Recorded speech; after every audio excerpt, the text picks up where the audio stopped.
모두가 알고 싶지만 어디서도 알려주지 않는 나만 알고 싶은 전략. 오늘 김종효 의사가 모두 전해드립니다. 함께 해보시죠. 원포인트 레슨. 오늘 김종효 의사 만나보겠습니다. 안녕하세요. 네, 안녕하십니까?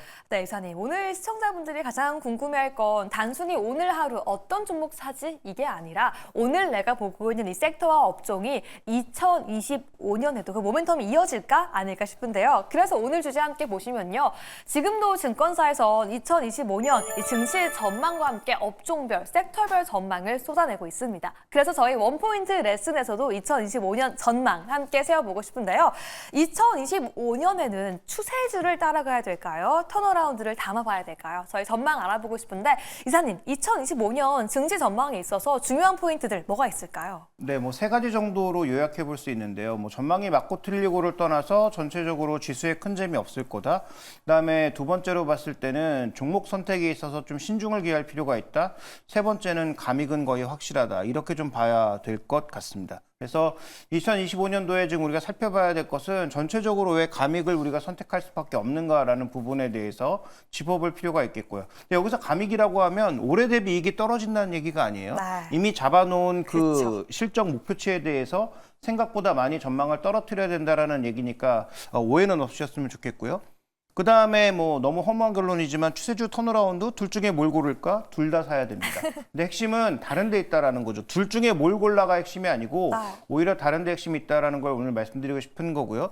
자, 마지막으로는 지금 현재 구간에서 이런 전망에 얼마나 신뢰도를 가지고 얼마나 주식을 담는 게 좋을까에 대한 제 생각을 마지막으로 말씀드리도록 하겠습니다. 네, 저희는 오늘 전망과 덧붙여서 그 섹터까지 함께 좁혀보려고 하니까요. 끝까지 함께 해주시길 바라겠습니다. 먼저 첫 번째 의문점 함께 열어보시죠.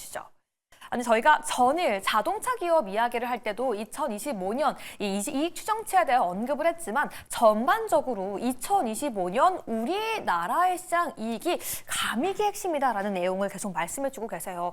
왜인지 저희가 어떻게 이를 대비해야 할지 시청자분들이 궁금하실 것 같은데 함께 알아볼까요? 네, 결국은 뭐 답부터 말씀드리면 트럼프 당선인 이게 특성상 줄어들 수밖에 없다. 그다음에 중요한 것은 지금 이미 감익이 시작되고 있죠. 다시 한번 말씀드리지만 올해 이익에서 감익된다라는 게 아니에요. 2025년 잡아놨던 전망치가 계속 떨어질 수밖에 없다라는 거고요. 더 중요한 건 하반기에 더 줄일 수도 있겠다라는 부분을 살펴볼 필요가 있는 거죠. 그러니까 이익 추정에 대해서 계속 변동성이 커질 수밖에 없다라는 걸 나타낸 것인데 뭐 대표적인 그림은 오늘 그 유명한 연구원의 자료를 보실 때 가장 제 눈에 띄었던 그림은 바로 이 그림입니다. 준비된 그림 하나 볼까요? 네. 자, 미국을 대상으로 해서 지금 무역 수지, 그러니까 이 미국의 입장에서 보면 무역 적자가 얼마나 발생하고 있는지를 지역별로 정리해 봤더니 너무 뚜렷하게 드러나고 있잖아요. 두 군데서 크게 늘었습니다. 중국은 별로 늘지 않았어요. 그러니까 뭐 저가 제품을 많이 수출했다는 얘기고 상대적으로 이제 물량도 큰 변화가 없었다라는 얘기인데 일본이나 중국은 변화가 없죠. 유럽연합은 늘었지만 크게 늘지 않았는데요. 한국이 드라마틱하게 계속 늘고 있다는 거죠. 올해 더 늘었을 것으로 보여주고 있기 때문에 트럼프 당선인 이게 특성상 이렇게 누군가가 미국에서 이익을 가져가고 있다는 걸 과연 눈뜨고 바라볼 것인가?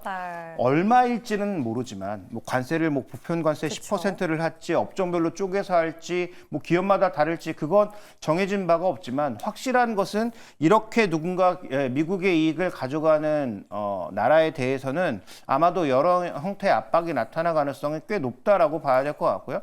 그래서 아마 우리가 종목을 고르는 선택의 핵심 포인트 중에 하나가 미국에서 얼마나 만들어내지가 핵심 포인트가 되고 있는 거예요. 그래서 이런 무역 그 수지, 우리 입장에서는 흑자, 미국 입장에서는 적자가 발생하는 그런 국가에 대해서는 여러 가지 압박이 다양하게 들어올 가능성, 관세라든지 정책이라든지 이런 것들로 인해서 원래 잡았던 예상보다는 꽤 내려야 될 것 같고 하반기에는 정책의 방향성에 따라서 추가적인 조정이 나타날 수도 있다. 좀 이렇게 봐야 될 것 같습니다. 네, 결국은 이 트럼프 2.0의 행정부에 대한 불확실성 그리고 우리의 무역 흑자를 이어가지 못할 것이라는 두려움 속에서 지금 예측되어 있는 이익 추정치를 낮춰 잡아가야 할 수 있다라고 말씀해 주셨는데요. 그럼 두 번째 의문점 함께 열어보도록 할게요. 결국 이런 부분에 있어서 위험을 좀 벗어날 수 있는 종목들도 있을 것 같고 아니면 계속 우려감을 가져갈 수 있는 섹터도 있을 것 같은데 저희는 그렇다면 추세주와 턴어라운드 관련 종목에서 어떤 전략을 좀 세우는 게 유리할까요? 네, 뭐 둘 다 담아야 된다라고 이미 답은 말씀을 드렸는데요. 근데 중요한 것은 좋은 가격에 담아야 된다가 핵심이라는 거죠. 그래서 추세주, 지금 뭐 흔히 잘 올라가고 있는 시장 대비 밀리고 있지 않은 뭐 전력기기라든지 물론 뭐 종목마다 밀린 종목도 있습니다만 큰 추세를 말씀드리는 거예요. 그다음에 뭐 여전히 신고가 영역에 있는 뭐 방산, 뭐 조선 이런 종목군들의 전체적인 흐름으로 봤을 때 이거 담아야 되는데 그냥 뭐 올라갈 때 아무 때나 담으면 되느냐. 최근 상황을 보면 전혀 그렇지가 않죠. 네. 변동성이 계속 커지고 있거든요. 그러니까 급락하는 날 두려워하지 말고 담는 게 핵심이라는 겁니다. 그래서 추세주라고 해서 최근에 매일 올라가느냐 전혀 그렇지 않거든요. 그다음에 쉽게 부러지는 종목이 있고 쉽게 부러지지 않는 종목이 있죠. 그래서 쉽게 부러지지 않는 종목군들을 중심으로 비교적 조정이 크게 나타났을 때 좋은 가격에 사는 게 핵심 포인트고요. 그다음에 턴어라운드 업종도 뭐 최근에 계속 뭐 10월 달부터 말씀드렸지만 일부 종목군들 많이 올랐단 말이에요. 대표적으로 뭐 JYP를 포함해서 이런 종목군들 뭐 10월 달부터 계속 말씀드리고 있는데 지금 저점 대비해서 꽤 많이 올라왔어요. 그러면 지금에도 담아야 되느냐? 담아야 되는데 계속 올라가기만 하진 않을 거란 말이죠. 그래서 이렇게 뭔가 변동성이 나타났을 때 비교적 좋은 가격에 담는 게 전략의 핵심이다. 둘 다 담아야 된다라는 거고요. 그러면 준비된 그림을 통해서 여러 증권사들이 지금 산업 전망에 대해서 어떻게 보고 있는지 살펴보면 자, 지금 이게 X축은 매출액 증가율이고요. 지금 Y축은 이익 증가율을 나타낸 것인데 그러면 매출도 증가하고 이익도 증가하는 게 가장 좋은 거잖아요. 네. 그러니까 이쪽에 있는 게 제일 좋은 거예요. 반도체와 조선. 그렇죠. 2025년도에 그렇다는 얘기입니다. 지금 그렇다는 얘기가 아니고요. 그러면 뭐 이런 두 업종이 좋은데 저기 지금 보시면 세 가지 유형으로 나눠놨죠.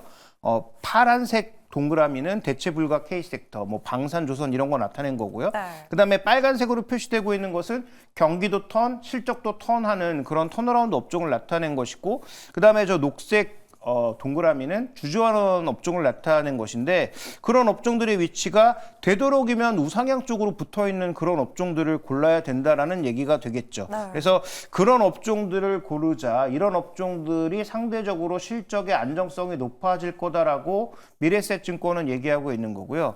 그럼 다른 형태를 한번 살펴볼까요? 네. 대신증권의 2025년 산업전망의 전체적인 경기 흐름을 보시면 여기도 지금 아예 업황이 떨어지고 있는 이런 업종에 대해서는 관심을 가질 필요가 별로 없겠죠.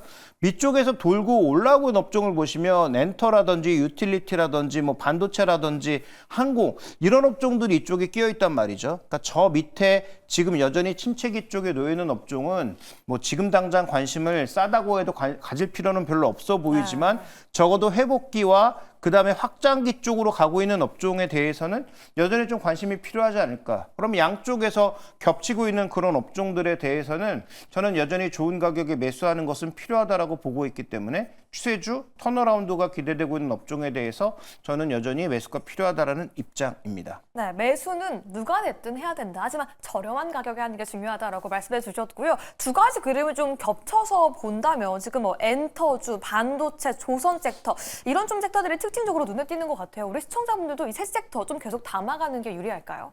네, 이런 쪽의 섹터를 담아가는 게 유리하긴 한데 다시 한번 말씀드리지만 좋은 가격, 전혀 지금 서둘 필요가 없다는 거죠. 내년도 이익 전망도 하향되고 경제 정책에 대한 불확실성도 올라가는 구간이라면 지수 구간에서 크게 메리트가 없어요. 그다음에 이미 지난주에 이 시간에도 말씀드린 적이 있지만 의미 있게 지수가 한번 저점을 턴했잖아요. 그래서 저는 추가 하락은 제한적이라고 보지만 그렇다고 지금 추세 상승은 쉽지 않다라고 보고 있는 입장이니까 뭐 조정받을 때 사는 것이 좋겠다라는 관점이고요. 뭐 반도체에 대해서는 아마 여러 가지 논란이 좀 많을 것 같은데 굳이 꼭 하이닉스와 삼성전자가 아니더라도 반도체 소부장 쪽에서 종목군들이 얼마나 많이 빠졌습니까? 그쵸. 근데 그냥 빠진 건 아니고 실적이 나빠서 빠진 거거든요. 그러니까 실적이 비교적 견조했던 주성 엔지니어링 같은 경우에는 생각보다 그렇게 많이 빠지지 않았어요. 그다음에 최근에 또 실적 발표했을 때 실적이 크게 나쁘지 않았던 유진테크 같은 거는 어느 정도 회복도 됐거든요. 그러니까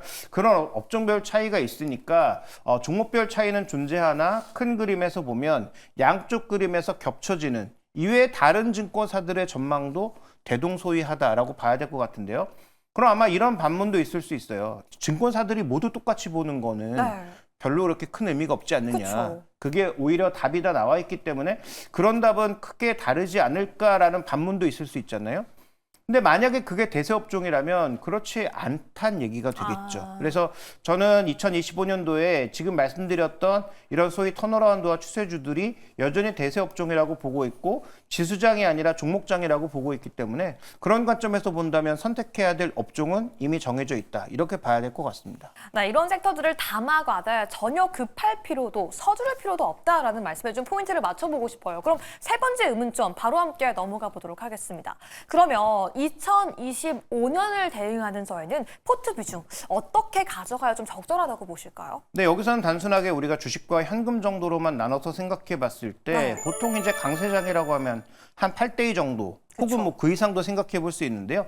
저는 아직까지는 한 6대4 정도가 맞다라고 봅니다. 일단 뭐 지수 기준에서 크게 서두를 때가 아니기 때문이기도 할 뿐더러 또 하나 주목해 봐야 될 것은 내년도에 생각보다 굉장히 정책적인 흐름이 바뀔 것들이 많다라는 거죠.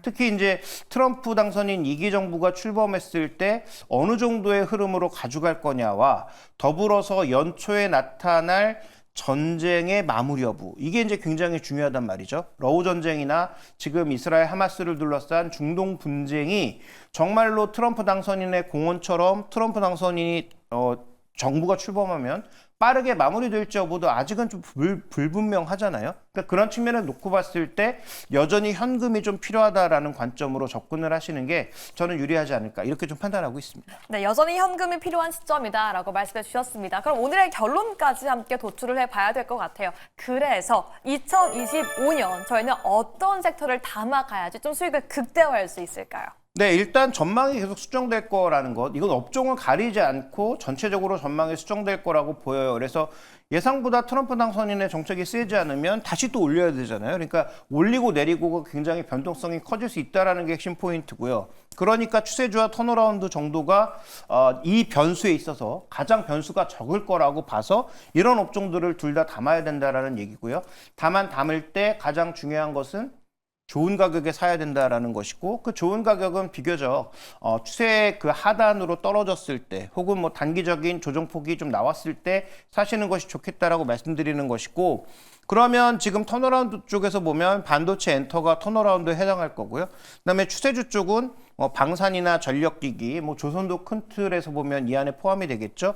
이런 업종의 대표 종목군들을 고르실 필요가 있겠고 조선주는 뭐 여러 번 언급드렸지만 그동안 HG 한국조선해양을 말씀드렸는데 MRO 모멘텀으로 다시 움직이고 있는 것이기 때문에 종목의 선택은 그래도 이익이 나고 있는 HD 현대중공업으로 바꿀 필요가 있다라는 말씀도 여러 번 강조드리겠습니다. 네, 감사합니다. 오늘 저희도 이 원포인트 레슨에서 2025년 저희가 어떤 섹터에 집중해야 큰 수익 낼 수 있을지 전망해봤습니다. 반도체부터 엔터, 방산, 전력기까지 보자라고 말씀해 주셨으니까요. 꼭 체크해 주시기 바랄게요. 오늘도 김종일 사 함께 만나봤고요. 보내드리겠습니다. 감사합니다.